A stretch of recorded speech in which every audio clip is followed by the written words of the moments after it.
Diga amém e aplaude o mesmo porque merece. Glória a Deus! Aleluia! Nossa igreja, amém? Amém. Vamos só assentar em nome de Jesus. Abra comigo sua Bíblia no primeiro livro dos Reis, capítulo de número 13. Primeiro livro dos Reis, capítulo de número 13. Nós vamos ler do verso 11 até o verso de número 18. Primeiro livro dos Reis de Israel, capítulo de número 13, a partir do versículo de número 11 até o versículo de número 18. Uma história muito conhecida que narra um episódio sobre o leão que mata um profeta, ou a história do profeta novo e do profeta velho, em outras traduções. Diz assim, primeiro livro dos Reis, capítulo 13, a partir do verso 11: E morava em Betel um profeta velho, e vieram seus filhos, e contaram-lhe tudo o que o homem de Deus fizera aquele dia em Betel, e as palavras que dissera ao rei. E disse-lhes seu pai: Por que caminho se foi? E viram seus filhos o caminho por onde fora o homem de Deus que viera de Judá. Então disse a seus filhos: Albardai-me um jumento. E albardaram-lhe o jumento e o montou. E foi-se após o homem de Deus e o achou assentado debaixo de um carvalho e disse: És tu o homem de Deus que veio de Judá? E ele disse: Eu sou. Então lhe disse: Vem comigo à minha casa e come pão. Porém ele disse: Não posso voltar contigo, nem entrarei contigo, nem tampouco comerei pão, nem beberei contigo água neste lugar, porque me foi mandado pela palavra do Senhor: ali nem comerás pão, nem beberás água, nem tornarás a ir pelo caminho por que foste. E ele lhe disse: Também eu sou profeta como tu. E um anjo me falou pela palavra do Senhor, dizendo: Faze-o voltar contigo à tua casa, para que coma pão e beba água. Porém mentiu-lhe. Amém? Glórias a Deus. Essa é uma história bastante conhecida. Creio que a maior parte dos irmãos já ouviram ministrações sobre essa história, mas o Senhor me incomodava muito para poder trazer essa mensagem para a igreja nesta noite. E mensagens como essa são alertas do Senhor aos nossos corações. E para a gente poder entender aqui um pouquinho mais do contexto, a gente vai retroceder um pouco na história e a gente vai entender o que está acontecendo aqui, qual que é o detalhe dessa história. Quando Salomão ele termina o seu período de reinado, após o final do reinado de Salomão, o reino de Israel passa para o seu filho Roboão. Só que o filho Roboão, o filho de Salomão, ele não era alguém que era querido pelo povo. E Salomão, quando termina o seu reinado, também o reinado estava muito conturbado, porque Salomão havia contraído ele havia se casado com muitas mulheres, havia feito alianças com muitos reis, ele tinha muitos compromissos com outros povos, e por causa também dos seus casamentos, dessas uniões, dessas alianças que ele fez, Salomão começou ali a prestar, ou pelo menos permitir que fossem cultuados outros deuses em Israel.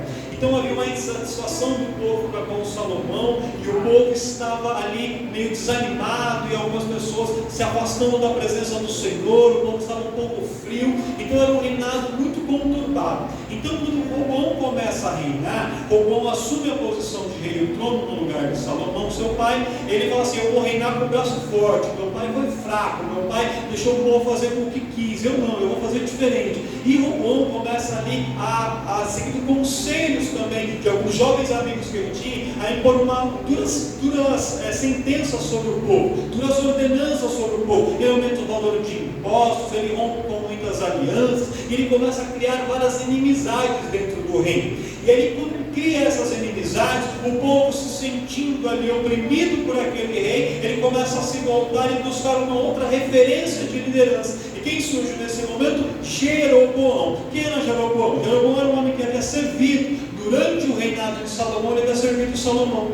E em certo momento, um profeta chamado Aías havia profetizado para esse Jeroboão que ele se tornaria rei no lugar de Salomão, e que ele governaria 10 das 12 tribos de Israel. Então Roboão levanta com uma rebelião contra Salomão em certo momento, só que aí Salomão sufoca a rebelião de Jeroboão, e Jeroboão foge, ele vai embora e fica morando no Egito. Quando Salomão morre e Roboão, o filho de Salomão, está reinando e o reinado dele não vai bem, Jeroboão enxerga ali uma possibilidade de poder ocupar o lugar no trono. O que acontece então? Ele volta ali para a região de Israel e ele começa a fazer aliança com os líderes e os cabeças das tribos. E de fato, assim como havia sido profetizado por Aías lá atrás, ele se torna rei de 10 das tribos de Israel. Então o reino deles eram 12 tribos unificadas, se divide em 10 tribos de um lado e 2 tribos do outro lado. As 2 tribos formando o reino de Judá, ou o reino do sul, ali sob o governo de Roboão. E o outro reino, o reino do norte, com as outras 10 tribos, formando um reino que inicialmente chamamos o reino de Efraim, com a capital Siquém, e depois tornaria o reino do norte, o reino de Israel, sob o governo de Jeroboão. Pois bem, esse Jeroboão começa a reinar e ele ali dominando essas 10 tribos. Só que ele não tinha experiência com o reinado, ele não tinha experiência com o ser rei, e ele sabia que a sua posição era muito frágil. Por quê? Porque no final do dia, o descendente legítimo era Roboão e não ele. Ele era um usurpador do trono. Então ele vivia com a condição de rei, mas inseguro de perder aquela condição. Por quê? Porque ele sabia que quem havia dado para ele aquela condição não havia sido Deus, era ele mesmo que havia usurpado aquela condição. E tudo que a gente conquista, irmãos, que vem de Deus,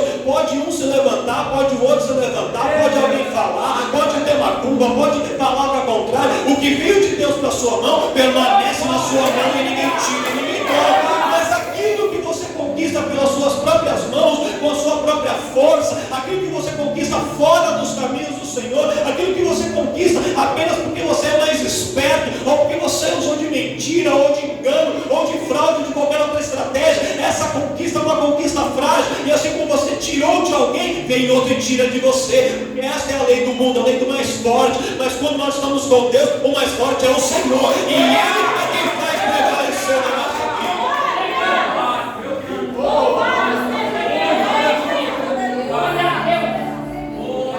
Já profetiza para um crente adicional que Deus te deu. Ninguém vai tirar das suas mãos, ninguém vai tirar da sua vida, ninguém vai roubar de você, ninguém vai arrancar de você.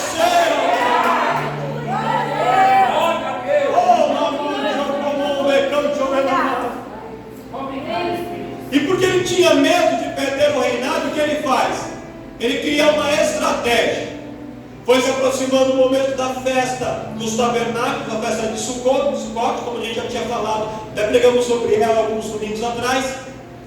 E a festa foi chegando, e na festa dos tabernáculos, todas as pessoas, todos os judeus saíam, os judeus não, os israelitas saíam da onde estavam, das suas casas, da sua vida, e eles iam para Jerusalém, para lá celebrar a festa dos tabernáculos. Eles montavam as cabanas, as tendas, ficavam ali uma semana ao redor do templo de Jerusalém, como nós ensinamos em outro momento do passado. Só que Jerusalém, que era a capital, que é onde ficava o templo, era a capital do reino do sul, governado por Roboão, fora dos territórios de Jeroboão.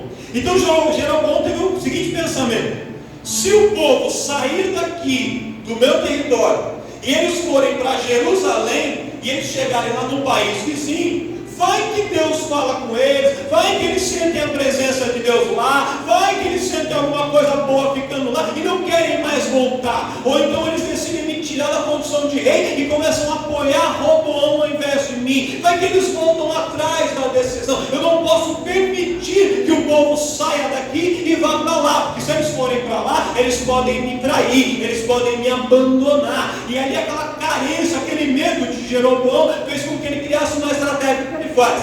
Ele manda construir 2 bezerros de ouro. E os bezerros de ouro são colocados, um na cidade de Betel e outro em Dan, que era Betel ficava no extremo sul do país e Dan no extremo norte do país. Então, de uma ponta a outra do país, ele mandou colocar altares com 2 bezerros de ouro. E falou assim para o povo: olha, está chegando a festa dos tabernáculos. tabernáculo, mas vocês não precisam ir para a casa de Deus, vocês não precisam ir para Jerusalém, adora daqui mesmo, não precisa ir para a igreja, pode adorar aqui de casa mesmo, não precisa ir até lá, onde o culto acontece, fica aqui e adora aqui mesmo. Lá tem pastor, lá tem um grupo manancial, lá tem pregador, lá tem banda, mas aqui tem um bezerro de ouro que eu construí para vocês, então não precisa ir até lá, para quem enfrenta a chuva, para quem enfrentar o calor, para quem ficar lá caminhando, para quem procurar lugar para parar o carro, não, fica por aqui mesmo e adora daqui mesmo, porque é mais fácil, porque é mais simples. E ele tentava com essa estratégia impedir o povo de ir até Jerusalém. E eu quero já dizer para vocês, Satanás vai sempre arrumar uma estratégia para tentar te impedir de vir a Jerusalém, de vir na casa de Deus. Uma hora vai aparecer um compromisso, vai ter uma enfermidade, ele vai colocar cansaço, vai colocar distrações, mas eu quero te dizer uma coisa, o que Deus mais se alegra é de ver a casa dele cheia de adoradores, de adoradores.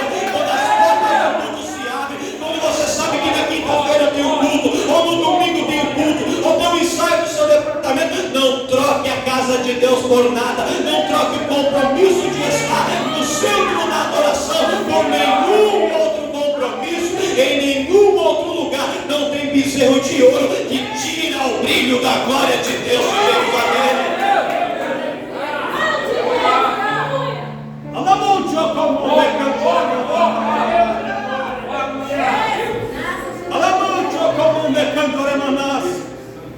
Por que ele constrói bezerros de ouro?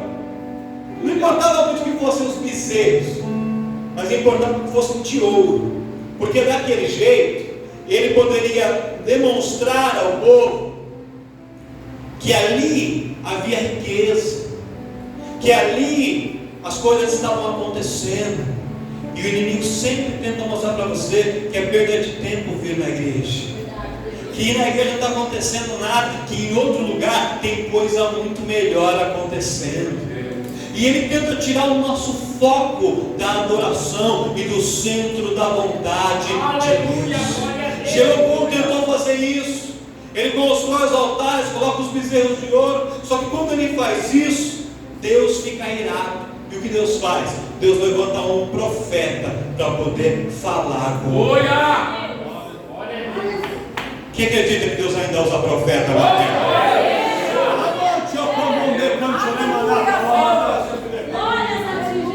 Sabe qual era o nome desse profeta? Ninguém sabe, ele não tem nome. Sabe qual que era o rosto dele? Ninguém sabe. Será que ele era bonito, alto, baixo, magro, gordinho, corintiano? Aí.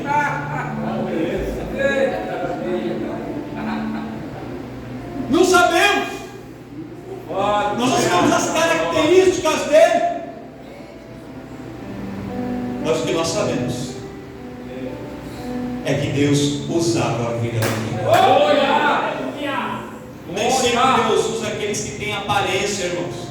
Nem sempre Deus usa aqueles que têm cargo.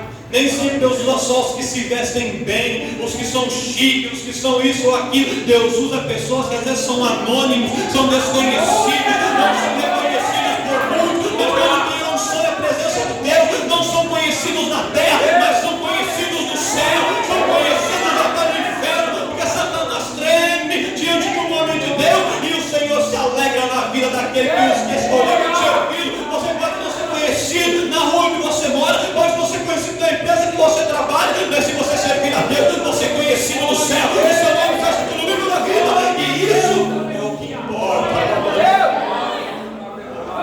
Louvado seja Deus, aleluia. E aquele profeta, sem nome, ele é enviado até Betel, para falar com Jeroboão, com o rei. E Deus dá uma ordem para ele, falar: você vai, sai daqui de Judá, vai até Betel, encontra-se com Jeroboão e diga para ele as minhas palavras. Só que quando você chegar lá e você profetizar, depois que você profetizar, você vem embora.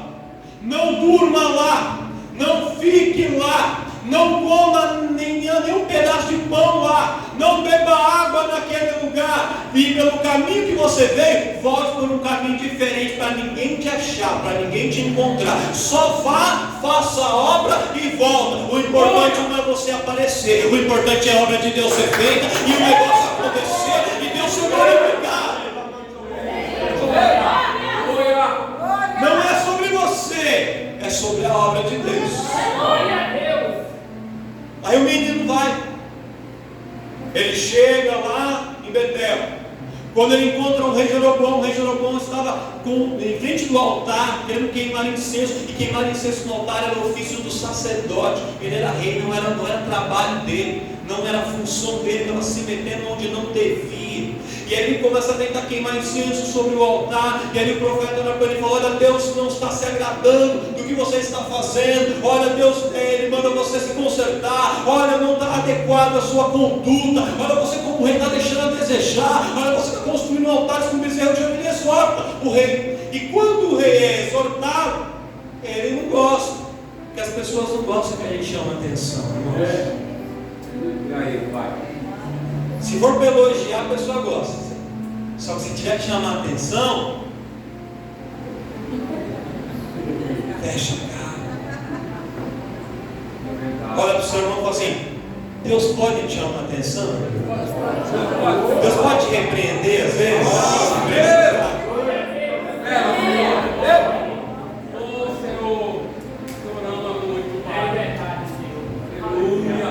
O rei fica nervosinho, irmãos.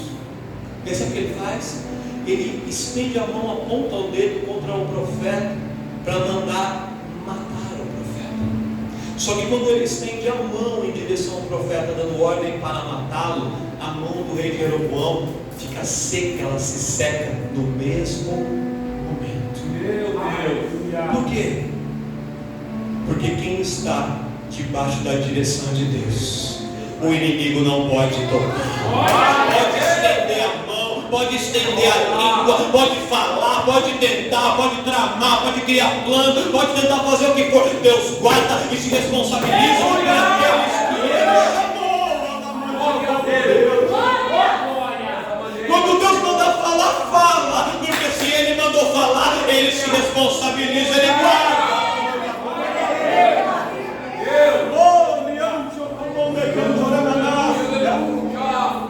O rei estende a mão, pega a mão do rei, fica seca na mesma hora. E o rei, entendendo o que aconteceu, fala assim: profeta, eu errei, eu não devia ter estendido a mão contra você, eu não devia ter ameaçado você. Ora ao teu Deus para que a minha mão volte ao normal, ora ao teu Deus para que a minha situação seja restituída. E aquele profeta então ora a Deus, e na mesma hora a mão que havia secado é restituída e volta ao normal de novo. Quando a mão volta ao normal, o rei Jeroboão fala assim para ele: que bom, deu tudo certo, vem aqui para minha casa, vamos para o palácio, você vai se assentar na minha mesa, você vai comer pão comigo, você vai beber, se banquetear comigo. E aí quando ele fala isso, o Espírito Santo sinaliza para o profeta, e ele se lembra das palavras que Deus havia dito, que em Betel ele não deveria comer pão, nem beber água, nem pousar lá, porque Deus não tinha compromisso que ele ficasse lá. Quando Jeroboão faz para ele esta proposta, quando Jeroboão faz para ele esse convite, ele, na hora, acende o alerta, a luzinha começa a piscar e fala: não, Deus mandou que eu não comesse pão, nem bebesse água nesse lugar, e que eu voltasse por outro caminho. Então eu não vou comer com você, não vou beber com você, não vou na tua casa, já fiz a obra e eu vou embora. E ele vai embora. Só que ele começa a andar pelo caminho, e no meio do caminho ele se cansa, pastor Inês. E quando ele fica cansado, ele se assenta embaixo de um carvalho. E quando ele se assenta debaixo daquele carvalho para descansar, enquanto ele estava caminhando, se assentando debaixo do carvalho, estava tendo um rebuliço na cidade. Que rebuliço era esse? O texto que nós lemos. Em Betel havia um profeta, que a Bíblia também não diz o seu nome, só diz que ele era um profeta velho. E esse profeta velho tinha filhos, que também eram profetas. E os filhos dele, vendo o que aconteceu, presenciaram Jeroboão diante do altar, tentando queimar incenso, o profeta ameaçando, exortando ele, e aí o rei ameaça o profeta, a mão do rei se seca, depois a mão do rei volta ao normal, e o homem vai embora. Eles viram toda a cena, eles viram tudo o que aconteceu e voltaram correndo para contar para o pai. Agora eu vou te falar uma coisa: se o rei estava diante do altar, estava tendo alguma celebração, alguma festa, o profeta não tinha que estar lá junto diante do altar? Mas o profeta velho não estava, o profeta velho estava em casa. Só que os filhos foram lá contar para ele o que aconteceu. Quando ele ouve a narrativa, ele fala assim: por onde que foi este homem, esse profeta novo aí? Ah, ele foi por ali, então eu vou seguir. Preparou um jumento, colocou ali comida, e foi. E ele vai com o seu jumentinho pelo caminho, e ele encontra o profeta novo, porque o profeta novo estava descansando embaixo de um carvalho. Aleluia, glória a Deus. Quando ele chega até o profeta novo, ele fala assim: moço, homem de Deus, olha, eu estava na minha casa e meus filhos vão me contar tudo o que aconteceu. Olha, Deus usou sua vida, hein? Deus é contigo. E começou a elogiar ele, a trazer palavras bonitas, palavras gostosas, confortáveis ao coração daquele profeta novo. E aí ele falou assim: olha, um convite, você é um homem de Deus, queria que você me honrasse com a sua presença na minha casa. Vamos lá para a minha casa, ali em Betel. A gente vai sentar, vai comer pão, vai beber água, você vai descansar, depois você segue seu caminho. Olha, você deve estar muito cansado, ser usado por Deus assim cansa, é muito desgastante. Vamos comigo para minha casa. E aí quando ele fala isso, o profeta novo automaticamente responde assim: não, Deus disse para mim que não era para eu comer pão, nem para beber água, nem para voltar pelo mesmo caminho. Eu tenho que ir embora, eu já fiz a obra, eu tenho que ir embora. Aí o profeta velho fala assim: mas eu não sou seu inimigo, eu sou o profeta como tu. E aí quando ele olha para a figura do profeta velho, ele não identifica naquele homem um adversário, ele não identifica naquele homem nenhum perigo, não acende para ele nenhuma luz de alerta. E aí ele faz o quê? Então tá bom, se você é profeta, se é homem de Deus, vamos junto. E aí ele volta para a casa do profeta velho. Quando ele entra lá, eles comem, bebem, acabou o banquete, Deus desce na vida do profeta velho. Olha só. E aí o profeta velho fala assim: eis que Deus manda dizer para você que ele tinha te dado uma ordem. Meu Deus! E você tinha ouvido, e você começou bem. Enquanto você estava andando pelo caminho, Deus estava te guardando. Enquanto você estava pelo caminho, até reis se levantaram contra você e Deus guardou a tua vida. Mas em determinado momento, você deixou de ouvir o que Deus te falou e você saiu do caminho do que Deus te falou. Por causa disso, a sentença de Deus para você é uma sentença de morte, de destruição, fim da sua vida. Você não vai ser enterrado na mesma palma dos seus pais e acabou o seu ministério. E da maneira como foi profetizado, assim aconteceu. O profeta novo, assustado, saiu, andou no jumento, pegou o caminho dele, em cima de um jumento. Lá na frente, um leão o encontrou. Quando o leão o encontrou, o leão matou o profeta novo e deixou o jumento ali em paz. Quem tocou no jumento? Ele ficou o leão parado, o jumento e o profeta novo morto. E aí foram recolher o corpo dele para sepultá-lo. E acabou a trajetória desse homem ali. Meu Deus. Aí quando eu estava estudando esse texto, era tão antigo, eu conheci, eu falei: Deus, o que o Senhor quer falar com isso? E Deus dizia assim: dê um alerta para a minha igreja nessa noite. Aleluia! Dê um alerta para a minha igreja nessa noite. Sabe por quê, irmãos? Porque a gente julga muito as coisas, as situações e as pessoas pela aparência. E tem algumas pessoas que a gente olha e fala assim: não, esse daí é pai de santo, ah, esse aí é macumbeiro, ah, esse aí é fofoqueiro, esse daí é um perigo, não vou me juntar com ele. E a gente identifica alguns inimigos, algumas situações de perigo com muita facilidade, mas o nosso adversário, ele é astuto, e nem sempre quando ele aparece para nós, ele aparece com a aparência de um inimigo, com a fisionomia de um inimigo. Muitas vezes ele vem disfarçado de profeta velho, ele vem disfarçado de amigo de trabalho, ele vem disfarçado de colega, ele vem disfarçado até de parente, vem disfarçado de vizinho que acabou de chegar, vem disfarçado de pessoas que você conhece pelo WhatsApp, pelo Facebook, Facebook, pelo Instagram, ele vem disfarçado de uma foto legal, ele vem disfarçado de um presente, e a gente não consegue identificar que ali existe um perigo, e naquela situação o inimigo começa a trabalhar para quê? Para nos afastar e nos tirar do foco daquilo que Deus colocou para a nossa vida. E Deus manda vigiar a igreja dele assim. Olha, eu quero dizer para a minha igreja que tem pessoas aqui, tem homens e mulheres aqui que estão andando pelo meu caminho, estão fazendo a minha obra. Deus tem levantado como levita, Deus tem levantado como obreiro, Deus tem levantado como pregador, Deus tem levantado como profeta, Deus tem levantado como intercessora, Deus tem levantado como professor do departamento infantil, Deus tem levantado no grupo dos jovens, no grupo dos varões, no grupo das irmãs. A obra está sendo feita, você tem vindo, tem se esforçado, e o inimigo não está feliz. Ele está preparando armadilhas, ele está preparando uma estratégia, e Deus manda dizer assim: abre o olho, abre o ouvido, abre a mente, esteja atento para você não cair na cilada e não sair fora do caminho que Deus colocou para a sua vida.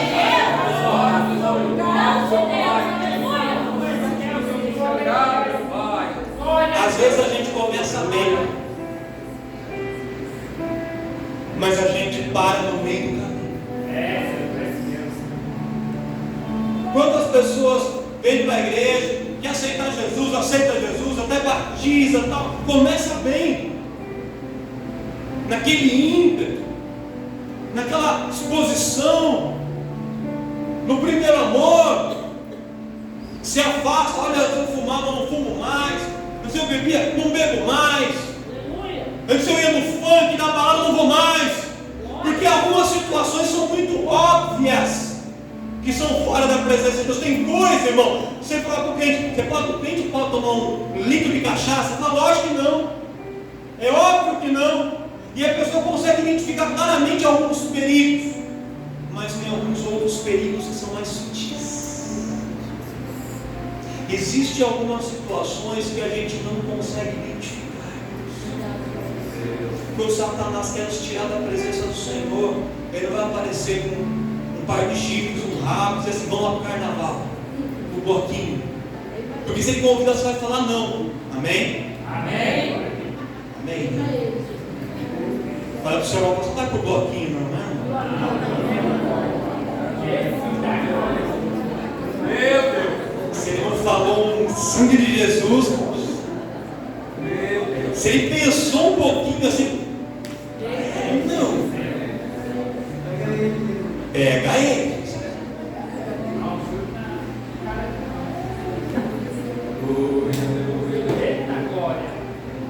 Mamãe, não, Deus. Aleluia. Deus livre. Aleluia. tem coisas que são óbvias, mas às vezes uma viagem com a família, uma casa de praia, todo mundo junto, não parece tão perigoso assim.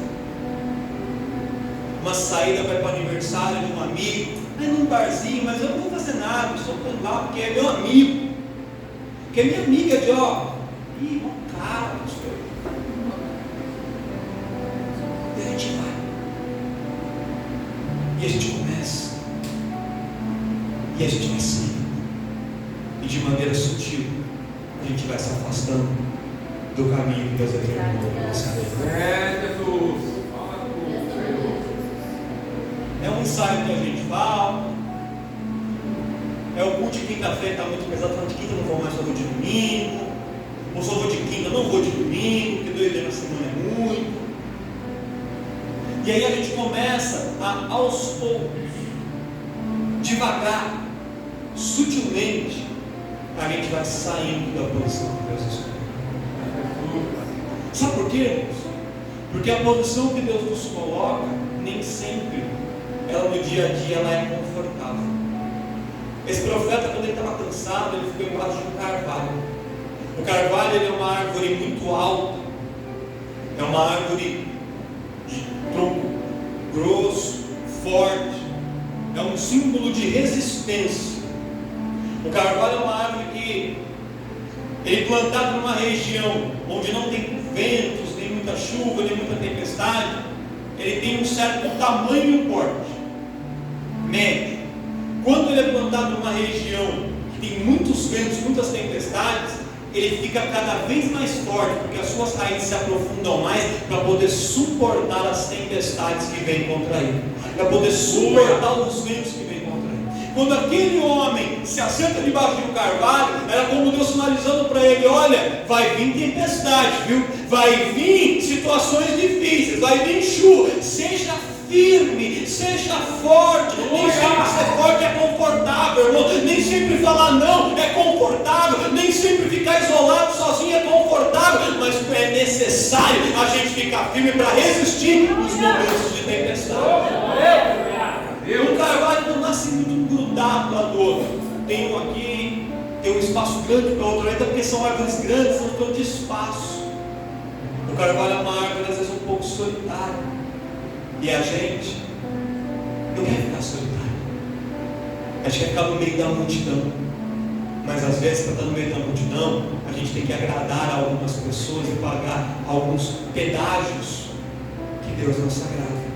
E Deus manda dizer assim: olha, é melhor ficar no carvalho, sozinho, mas firme, suportando as tempestades, as chuvas e os ventos, mas firme aonde Deus te colocou, do que na mesa do profeta velho, achando que está tudo bem, achando que está agradando, e ter um final como teve esse profeta novo da nossa história. Sabe o que Deus quer nos alertar, irmãos? 2024 está começando agora, e você começou bem, continua bem, Aleluia. para terminar o ano bem.